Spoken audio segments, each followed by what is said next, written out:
Emma Carter was having one of those nights where everything felt like it was teetering on the edge of disaster. At 25, she was a bartender at the swanky Skyline Lounge, tucked inside the Grayson Grand Hotel in Los Angeles. The place was all glass and gold, with chandeliers that sparkled like they cost more than her entire life's savings, which, honestly, wasn't saying much. She'd been mixing drinks for 3 years now, her hands steady even when her mind wasn't. But tonight was different. Tonight the hotel was buzzing with VIPs, and she was pouring shots for people who could probably buy her apartment building without blinking. The big deal? James Grayson, the 38-year-old billionaire CEO of Grayson Hospitality, had just closed a massive deal to buy some fancy resort worth billions. The guy owned half the luxury hotels on the West Coast, and tonight he was the king of the room. Emma had seen him before. Tall, sharp jawline, dark hair just starting to gray at the temples, always in a suit that screamed money. He wasn't the type to chat up the staff, though. Cold, direct, eyes like steel. That's how she'd describe him. Most nights, he'd breeze past the bar without so much as a glance. But tonight, he was different. The party was in full swing, all sleek suits and glittering dresses. Emma was behind the bar, shaking up martinis and dodging the chaos of spilled drinks and loud laughter. She was good at her job, great even. But she had this clumsy streak that showed up at the worst times, like when she nearly dropped a bottle of $500 whiskey right in front of James. He'd been standing there talking to some investor guy with a mustache that looked like it belonged in a bad '80s movie. The bottle slipped, she caught it mid-air, and James turned his head just enough to catch her eye. "Nice save," he said, voice low, almost amused. It was the first time he'd ever spoken to her directly. She felt her face heat up, mumbled a quick thanks, and turned back to the bar like her life depended on it. His gaze lingered, though. She could feel it on her back, like a spotlight she didn't ask for. Hours ticked by, and the crowd got rowdier. Emma kept pouring, her arms aching, her sneakers sticking to the floor from spilled cocktails. James, meanwhile, was loosening up in a way she'd never seen. The guy who usually sipped one scotch and called it a night was knocking back drinks like he was celebrating the end of the world. At one point, he leaned against the bar, tie slightly crooked, and pointed at her. "You," he said, words just a little slurred. "What's your name?" "Emma," she replied, wiping down the counter, trying to act like this wasn't the weirdest moment of her week. "Emma Carter." "Emma Carter," he repeated like he was testing it out. "You're good at this. The drinks, I mean." She smirked, tossing a rag over her shoulder. "Better be, or I'd be out of a job." He laughed, actually laughed, and it threw her off. James Grayson didn't laugh. Not like that. It was quick, rough around the edges, but it stuck with her. She didn't know why. By midnight, the party was winding down, but Emma was still stuck, cleaning up. Her manager had promised she could crash in one of the staff rooms if it got too late. Perks of working at a fancy hotel, she guessed. She was exhausted, her head fuzzy from sneaking a few sips of leftover wine, a habit she swore she'd kick someday.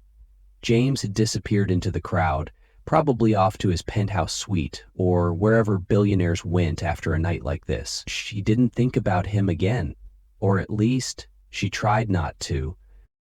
But as she stumbled toward the elevators, shoes in hand, she had no idea she was about to walk straight into the biggest mess of her life. Emma's head was spinning by the time she made it to the elevator. The wine she'd sipped, okay, maybe more than sipped, mixed with the late hour and the ache in her legs, turning her brain into a foggy mess. She pressed the button for the staff floor, or at least she thought she did. The numbers blurred together and she leaned against the wall, muttering to herself, "Just get to bed, Emma, you've got this." Famous last words. The elevator dinged, and she shuffled out into a hallway that looked fancier than it should have. The carpet was too plush, the lights too soft. She squinted at the room numbers, 214, 216, 218, but they danced in front of her eyes like they were playing hide and seek. "Whatever," she grumbled, rubbing her temples. "Close enough." Then she saw it.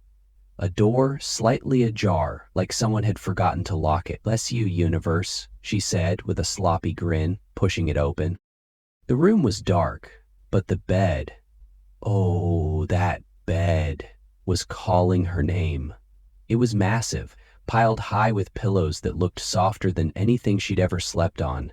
She kicked off her sneakers, tossed her bag somewhere near the door, and flopped onto the mattress face first. "This is heaven," she mumbled into the sheets, her voice muffled. "Best staff perk ever." Within seconds she was out cold, sprawled across the bed like she owned it. Meanwhile, James Grayson was still downstairs, finishing a late-night chat with a couple of investors who wouldn't shut up about golf. He'd had more to drink than usual, way more, and it was hitting him now, a warm buzz that made his usual sharp edges feel a little softer. He loosened his tie, said his goodnights, and headed up to his suite, room 218, his home away from home, always prepped for him with a bottle of water on the nightstand, and the AC set just right. He didn't bother locking the door. He never did. Who dare mess with him? When he stepped inside, the room was quiet, the lights off. He didn't notice anything weird at first. He shrugged off his jacket, tossed it over a chair, and kicked off his shoes. The bed looked inviting, even more than usual. He didn't bother turning on the lamp, just climbed in, ready to crash. That's when he felt it. Something warm, something... His eyes snapped open. At first he thought it was a dream, a weird, hazy one. Then the thing next to him let out a soft snore. His brain cycled through possibilities. A pillow? No, too soft. A dog? No, he didn't have a dog. He reached out, hesitant, and his hand landed on something. Hair. Long, messy hair. "What the hell?" he muttered, bolting upright. The moonlight from the window caught her face, and he froze. Emma Carter, the bartender, curled up in his bed, one arm flung over a pillow, her shirt half untucked from twisting in her sleep. She looked peaceful, ridiculous, and completely out of place. James blinked, rubbed his eyes, then blinked again. Nope, still there. His first thought was to yell. His second was to laugh. He went with neither, just stared, trying to piece this together. "Carter," he said, voice rough from the whiskey. No response. She snored again, a little louder this time. He shook her shoulder. "Emma, wake up." She groaned, swatting at his hand like he was a fly. "5 more minutes," she mumbled, rolling over. Her elbow jabbed him in the ribs and he grunted, more surprised than hurt. This was insane. He shook her harder. "Emma, get up. Now." Her eyes fluttered open, bleary and confused. She squinted at him, then at the room, then back at him. For a solid 3 seconds her brain didn't catch up. Then it did. She yelped, scrambling back so fast she nearly fell off the bed. "What are you doing in my room?" she shrieked, clutching the blanket like it was a shield. James crossed his arms, leaning against the headboard. "This is my room, Carter." She blinked, breath hitching. "What?" Her head whipped around, taking in the suite, the sleek furniture, the view of the LA skyline, the suit jacket draped over the chair. Her face went from red to pale in record time. "Oh no! Oh no, no, no." She buried her face in her hands, muttering, "I'm so fired." James raised an eyebrow, fighting a smirk. "You're not fired, yet. Care to explain how you ended up in my bed?" Emma peeked through her fingers, mortified. I thought this was the staff room. The door was open and I was so tired and..." "Wait, why was your door open? This is your fault." "My fault?" He almost laughed. "You're the one who broke in and passed out." "I didn't break in. I stumbled in. There's a difference." She scrambled to her feet, tripping over the sheets and catching herself on the nightstand. A glass of water tipped over, soaking the carpet. "Oh, great, perfect, just kill me now." James watched her flail, torn between annoyance and amusement. "You're a mess. You know that?"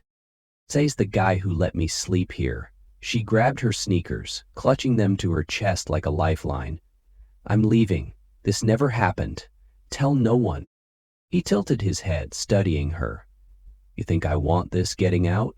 My assistant in my bed would tank my reputation faster than a stock market crash." "I'm not your assistant. I'm your bartender," she snapped, then froze. "Wait, you're not gonna fire me, right?" "Not if you get out before anyone sees you." He pointed at the door, but there was a glint in his eye, like he was enjoying this way too much. Emma bolted, shoes in hand, bag dragging behind her. She didn't look back, but she could feel his stare following her out. Her heart was pounding, her head throbbing, and all she could think was, "I'm never drinking on the job again." She made it halfway down the hall before she realized she'd left her phone in his room. "Nope," she muttered, shaking her head. "Not going back. I'd rather die." Back in the suite, James sat on the edge of the bed, running a hand through his hair. He glanced at the wet spot on the carpet, then at the pillow where Emma had been. She'd called it heaven in her sleep. He remembered that now, her slurred little mumble. He shook his head, a rare chuckle slipping out. This was a disaster.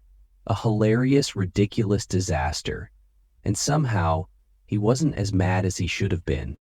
What he didn't know, what neither of them knew, was that the real trouble was just getting started. Emma barely slept after fleeing James's room. Her head was a jumble of panic and embarrassment, replaying the moment she'd woken up next to her billionaire boss.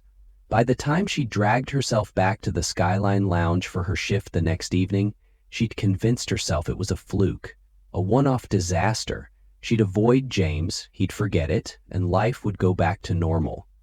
Right? Wrong. The hotel was still buzzing from the big deal James had closed, and the VIPs were sticking around for a few more days of meetings and schmoozing. Emma was mid-shift, pouring a gin and tonic when she overheard two waitresses whispering by the bar. "Did you hear? Someone saw Grayson with a girl sneaking out of his suite this morning. Wild night, huh?" Emma's stomach dropped. Her hand slipped and the gin slashed over the counter. "Brap," she muttered, grabbing a rag, but her ears were locked on the gossip. "Probably some model," the other waitress giggled. "He's got a type." Emma's face burned. Not a model, just a clumsy bartender who couldn't read room numbers. She kept her head down, praying the rumor would die out, but then James walked in. He looked like he always did, polished, untouchable, suit crisp as ever. He didn't glance her way at first, just strode over to a table of investors in the corner. Emma busied herself wiping the bar, pretending she didn't exist. Then her manager, Tony, popped up behind her. "Carter, Grayson wants you at his table, now." "What?" She spun around, rag still in hand. "Why?" Tony shrugged. "Beats me. Just go. Don't spill anything on him." Her heart thudded as she crossed the room, every step feeling like a march to her doom. James didn't look up until she was right there, standing awkwardly by his chair. The investors, three older guys with expensive watches, smiled at her like they knew something she didn't. "Emma," James said, voice smooth. "Join us for a minute." She clutched the rag tighter. I'm working." "Sit." It wasn't a request. She sank into the chair, feeling like a kid caught stealing cookies. The investors kept grinning. James leaned back, swirling his drink. "Gentlemen, this is Emma Carter. She's special to me." Emma's jaw nearly hit the table. Special? What was he playing at? The tallest investor, a guy with a thick Texas accent, chuckled. Well, well, heard you two had quite the night. Didn't peg you for a romantic, Grayson." Her eyes darted to James, wide with panic. He didn't flinch, just gave her a look that said, "Play along." It's new, he said casually. But yeah, she's a keeper. Emma choked on air but forced a smile, her brain screaming. The investors ate it up, nodding like this was the best news they'd heard all week. When they finally wandered off to refill their drinks, she hissed at James. What the hell was that? He didn't blink. A lifeline. For both of us. Turns out the rumor about her sneaking out of his room had spread faster than she'd hoped. The investors, old school types who loved a stable family man, were starting to side-eye James, questioning if he was too reckless to trust with their money. A girlfriend, though? That made him look grounded, reliable. Emma stared at him, piecing it together. So you're using me to save your deal? Not using, he said, leaning closer. Partnering, 3 days. Pretend we're together until they sign. I'll double your pay and throw in a bonus. Deal? She laughed, short and sharp. You're insane. I can't act like your girlfriend. I don't even like you. You don't have to like me. Just smile and don't trip over anything. His lips twitched, almost a smirk. You need the money, don't you? She hated that he was right. Her student loans were a noose around her neck, and the extra cash could cut them loose. She groaned, rubbing her face. Fine, but if I look like an idiot, it's on you. The next night was their first test, a cocktail party with the investors. Emma swapped her bartender apron for a borrowed black dress. Nothing fancy, but it hugged her curves enough to make her feel out of her depth. James met her in the hall, looking her over. Not bad, Carter. Shut up, she muttered, tugging at the hem. He offered his arm and she took it, her hand shaky. The room was packed with suits and champagne flutes, and the second they walked in, eyes turned. She felt like a fish in a shark tank. Relax, James whispered, guiding her toward the investors. They already like you. Easy for you to say, she shot back under her breath. They reached the Texas guy, Mr. Callahan, she learned, and he beamed at them. There's the happy couple. How'd you two meet? Emma froze, but James jumped in. She caught my eye mixing drinks. Best martini I ever had. Callahan laughed. A bartender and a billionaire. That's a story. Yeah, Emma said, forcing a grin. He's a real charmer when he's not barking orders. She meant it as a jab, but Callahan roared, clapping James on the shoulder. She's a firecracker. You're a lucky man.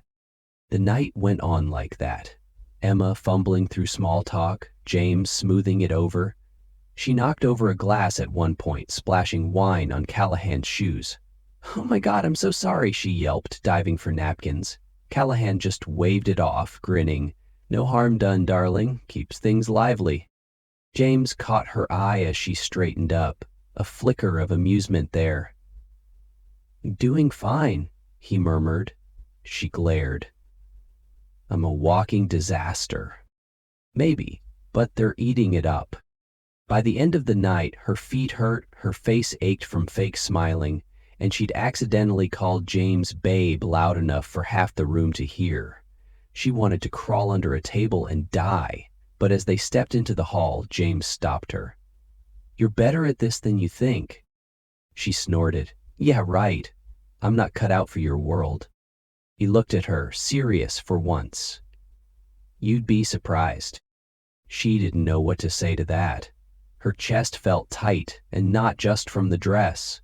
This was supposed to be a job, a paycheck, but the way he was staring at her made it feel like something else. Something she wasn't ready to name. Back at the bar the next day, Tony pulled her aside. Word spreading you're Grayson's girl. Investors are all over it. Whatever you're doing, keep it up. Emma groaned. It's fake, Tony. Just a stupid plan. He raised an eyebrow. Fake, huh? Could have fooled me. She didn't answer, just grabbed a bottle and started pouring. But Tony's words stuck with her. And so did the memory of James's hand brushing hers when they'd said goodnight. Light, quick, but enough to make her wonder what she'd gotten herself into. Emma thought she could handle this fake girlfriend gig. 3 days of smiling, pretending, and cashing a fat check. Simple, right? But by day 2, she wasn't so sure. It wasn't the investors or the fancy parties tripping her up. It was James Grayson.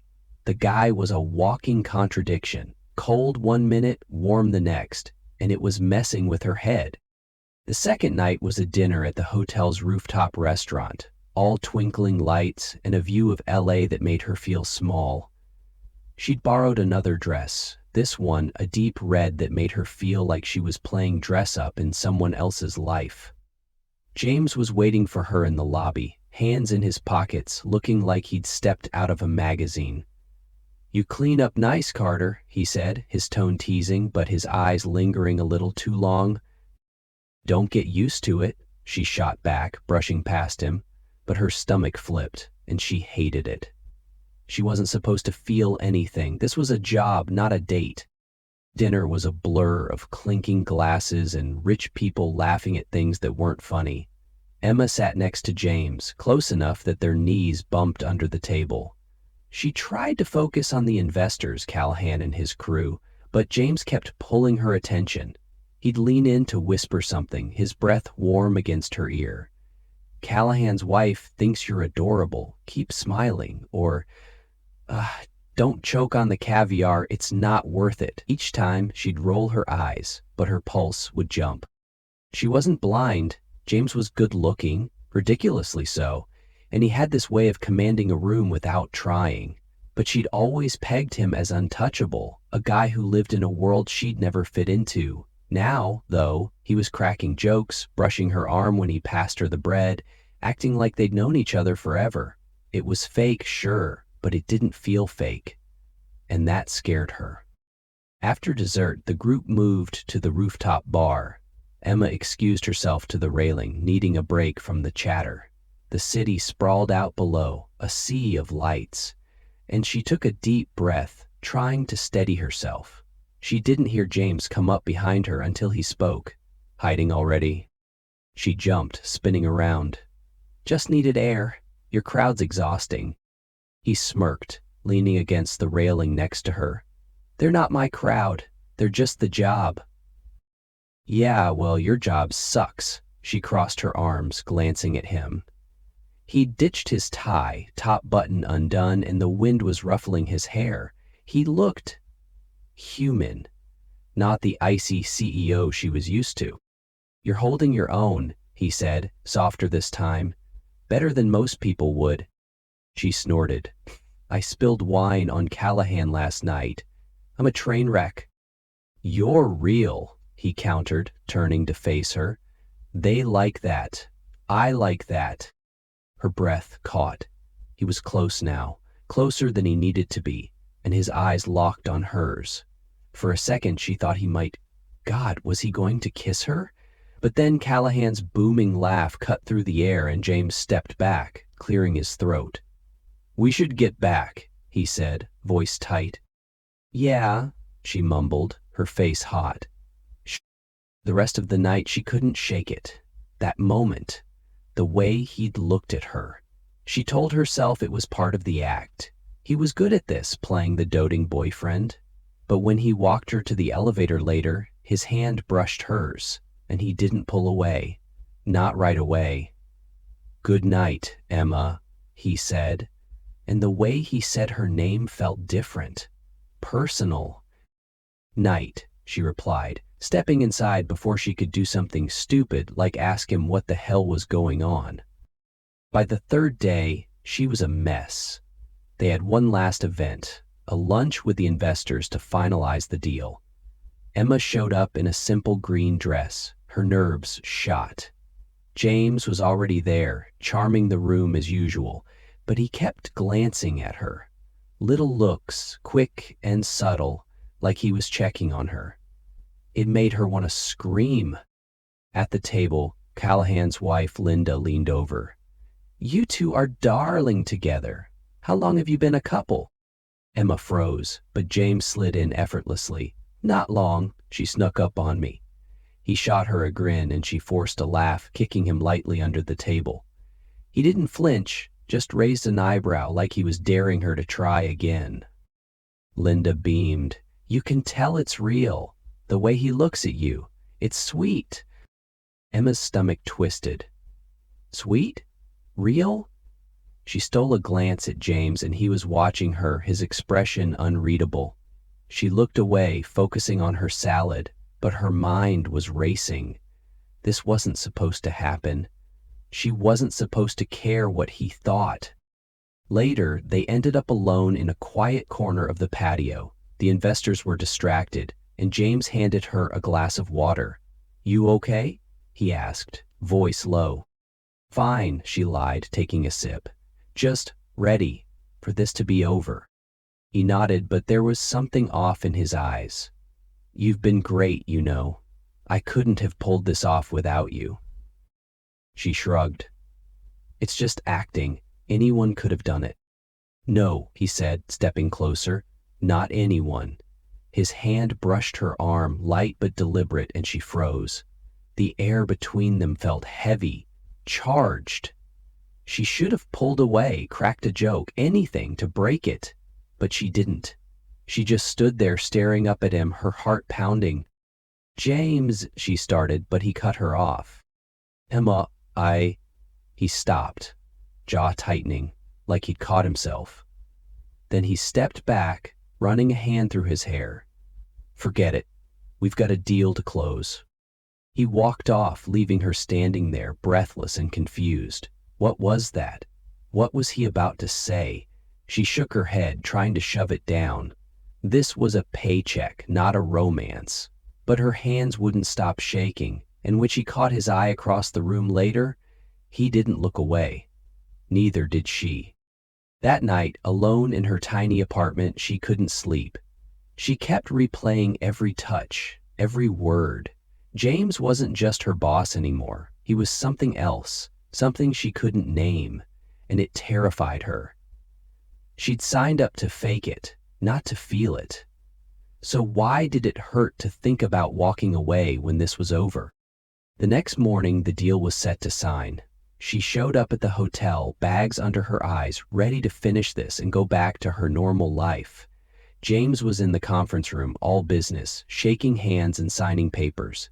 She stood by the bar, watching from a distance, when Tony slid up next to her. Heard you two killed it. Deal's in the bag. Yeah, she said, forcing a smile. Guess so. Tony smirked. You don't sound thrilled. Trouble in paradise? It's not paradise, she snapped. It's fake. He raised an eyebrow. You sure about that? 'Cause the way he's been looking at you all week says different. She didn't answer, just watched James laugh with Callahan across the room. He looked happy, relieved maybe, but every now and then his eyes flicked to her, quick, like he couldn't help it. Tony was wrong, he had to be. But then, why did her chest feel so tight? After the signing, she grabbed her stuff to leave. She'd done her part. Time to cash out and forget this ever happened. But as she headed for the door, James caught her arm. Wait, he said, voice low. We need to talk. Her heart sank. About what? He didn't answer right away, just looked at her like he was trying to figure something out. Not here, he said finally. Meet me on the roof in 10. She should have said no, should have walked away, but she nodded, cursing herself the whole way up. Whatever he had to say, she wasn't sure she was ready to hear it, but deep down she knew she couldn't run from it either. Emma stood on the rooftop, the LA skyline stretching out in front of her, all sharp edges and glowing lights. The wind tugged at her hair and she hugged her arms around herself, trying to shake the nervous buzz in her chest. James had asked her to meet him here and she didn't know why. The deal was done. Callahan and his crew had signed the papers, toasted with champagne, and gone off to celebrate. Her job was over, so why was she still standing here, waiting for him? The door creaked open behind her and she turned. James stepped out, hands in his pockets, his usual confidence softened by something she couldn't place. He didn't say anything at first, just walked over and leaned against the railing next to her, staring out at the city. The silence stretched, heavy and awkward, until she couldn't take it anymore. "Okay, what's this about?" she asked, voice sharper than she meant it to be. "Deal's signed, we're done, right?" He glanced at her, his jaw tight. "Not exactly." She frowned. "What's that supposed to mean?" James took a deep breath, like he was bracing himself. "There's something you need to know about that first night." Her stomach twisted. "The night I crashed in your room? What about it?" He didn't meet her eyes right away, just kept staring at the horizon. "The door wasn't opened by accident, Emma. I left it that way." She blinked, the words not clicking at first. "What?" "I left it open," he repeated, finally turning to face her. "On purpose." Her mouth went dry. "Why the hell would you do that?" He ran a hand through his hair, a rare crack in his cool exterior. "I'd seen you before. At the bar, weeks ago. You were mixing drinks, laughing with some guy who'd had too much, and you didn't even notice me watching. I don't know why, but you stuck with me. That night at the party when you almost dropped the whiskey, I saw my chance."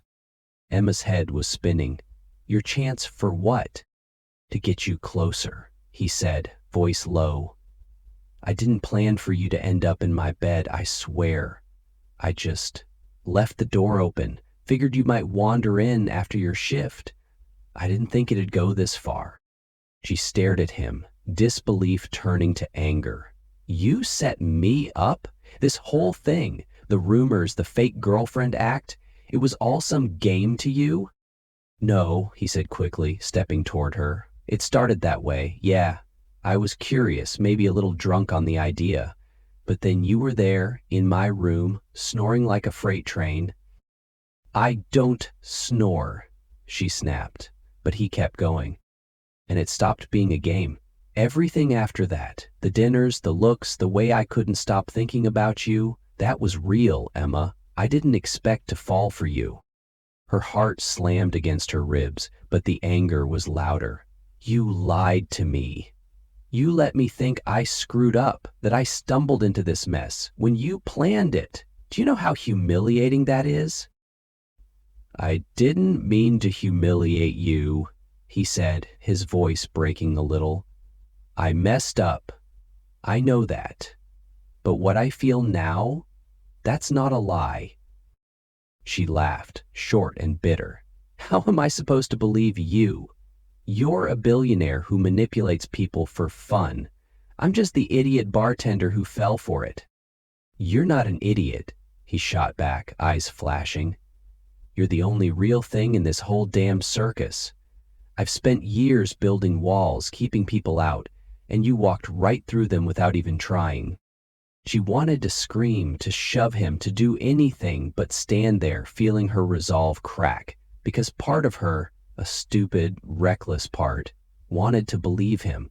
His face was open, raw in a way she'd never seen, and it hit her hard, but she couldn't let it go that easy.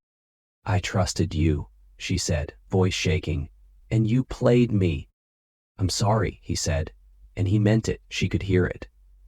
"I should have told you sooner, but I was scared you'd run." "Well, you were right." She turned on her heel, heading for the door. Her chest ached, her eyes burning, but she wouldn't let him see her break. "Emma, wait!" He grabbed her arm, gentle but firm. She yanked free, spinning to face him. "Don't," she snapped. "You don't get to fix this with a pretty speech. I'm done." He let go, hands falling to his sides, and she stormed off, the rooftop door slamming behind her. The elevator ride down was a blur. She pressed her back against the wall, breathing hard, trying to hold it together. He tricked her, used her. And the worst part, she'd started to fall for him anyway. The dinners, the touches, the way he'd made her laugh, it wasn't all fake. She'd felt it too. But now it was tainted, and she hated him for that. Back at her apartment, she kicked off her shoes and sank onto the couch, staring at the ceiling. Her phone buzzed. James. She ignored it. It buzzed again and again. Finally, she turned it off, curling into a ball. The deal was done. She'd get her money, but it didn't feel like a win. It felt like she'd lost something she didn't even know she'd had. Meanwhile, James stood alone on the roof, the city humming below him. The contract was signed, his empire secure, but it didn't matter. He'd pushed too far, and now she was gone. He'd wanted her in his life, first as a spark of curiosity, then as something more. But he'd ruined it. He sank onto a bench, head in his hands, and for the first time in years, he didn't know what to do. Emma was out of his reach, and he wasn't sure he could get her back. Emma spent the next 2 days avoiding everything that reminded her of James Grayson. She called in sick to the Skyline Lounge, ignored Tony's texts asking if she was okay, and stayed buried under a blanket on her couch with a tub of ice cream she didn't even bother scooping into a bowl. The money from the deal hit her bank account, double her pay plus a bonus, just like he'd promised. But staring at the numbers on her phone didn't feel good. It felt hollow. She'd paid off half her student loans with one click, but the weight in her chest wouldn't budge. She kept replaying that night on the roof. His confession, the way his voice cracked when he said he'd fallen for her. It made her mad all over again, but it also made her ache. Because as much as she hated him for setting her up, she couldn't shake the truth.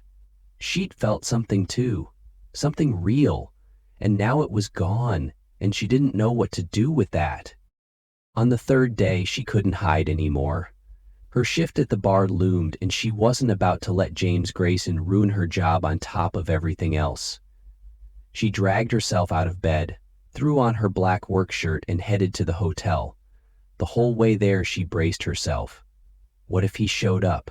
What if he didn't? She wasn't sure which would be worse. The lounge was busy when she clocked in. Tourists and regulars, no billionaires in sight.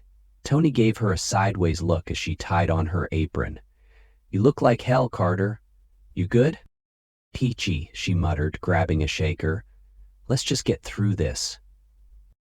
She threw herself into work, mixing drinks, chatting with customers, anything to keep her mind off him. It almost worked, until the door swung open an hour later, and there he was, James. No suit this time, just a plain gray sweater and jeans, hair a little messy, like he hadn't slept either. Her hands froze mid-pour, and a guy at the bar grumbled as his whiskey overflowed. "Emma," James said, crossing the room. Heads turned, but he didn't care. He stopped at the bar, eyes locked on her, and she felt her throat tighten. "I'm working," she said, turning away to wipe the counter. "You shouldn't be here."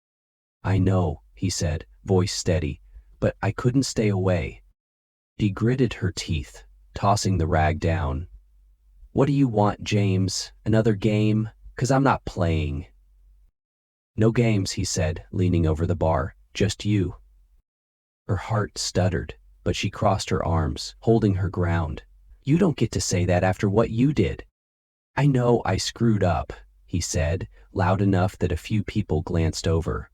"I was an idiot. I thought I could control you, and I was wrong. I'm sorry, Emma, for the door, for the lie, for all of it." She stared at him, searching his face. He looked different, raw, unguarded, not the polished CEO she'd known. "Why should I believe you?" He didn't answer with words. Instead, he reached into his pocket, pulled out a cocktail shaker, one of the cheap ones from the bar, and slid it across to her. "Thought I'd try making amends," he said, a small, nervous smile tugging at his lips. "Made you something." She raised an eyebrow, skeptical, but picked it up. She popped the lid and sniffed. Gin, lime, a hint of something sweet. "You made this?" "Took me 10 tries, he admitted. "It's awful. Don't drink it." She couldn't help it. She laughed, sharp and surprised. "You're terrible at this."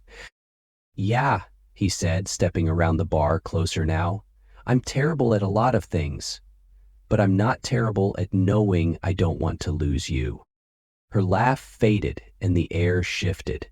Customers were watching, Tony smirking from the corner, but it was just them now. "James," she started, voice softer, "you hurt me." "I know," he said, his hand hovering near hers but not touching. "And I'll spend every day making it up to you if you let me. No deals, no tricks, just us." She bit her lip, torn. She could walk away, should walk away. But then she thought about the rooftop, the dinners, the way he'd made her feel seen in a world where she usually faded into the background. She took a deep breath, meeting his eyes. "You're on thin ice, Grayson. One chance. That's it." His face lit up, a real smile, not the controlled one he usually wore. "One's all I need." 2 weeks later, the lounge was packed for a Friday night. Emma was behind the bar, pouring beers when James walked in, carrying a small velvet box this time. She froze, mid-pour, as he hopped the counter like he owned the place, which technically he did, and dropped to one knee right there in front of everyone. "Emma Carter," he said, voice cutting through the noise. "I'm a mess without you. Marry me?" The room went quiet, then erupted. She stared at the ring. Simple. Silver. Nothing flashy. And at him, kneeling in her world, not his. Her eyes stung, but she grinned. "Only if you promise never to make me a drink again." He laughed, loud and free. "Deal." She yanked him up, kissing him hard as the crowd cheered, beers sloshing and whistles piercing the air. Tony shook his head, muttering, "Knew it," while a guy at the bar yelled, "Get a room." They didn't care. For once, it wasn't about deals or games or billion-dollar empires. It was just them, messy, real, and together. Later, as they sat in a corner booth, her head on his shoulder, he slid the ring onto her finger. "No more lies," he said, kissing her hand. "No more doors left open," she teased, nudging him. He smirked. "Unless you're walking through them." She laughed, leaning into him, and for the first time in forever, she felt like she was exactly where she belonged.